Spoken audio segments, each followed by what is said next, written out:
Good morning, everyone.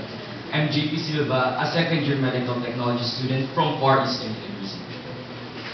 As a medical technologist, I can help our country on its growing success using my skills and intelligence I obtained from my professors and instructor in Far Eastern University. I believe that as a medical technologist, it is necessary to have a good skills. I believe that medical technologies are important but we.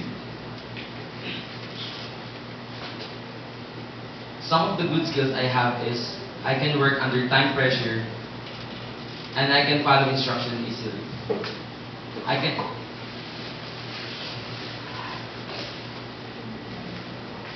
Having good health for an individual can have a chain effect in the society's growing success.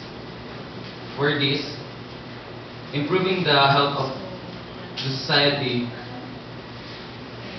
is necessary so that it will increase the progress of our country. Thank you very much.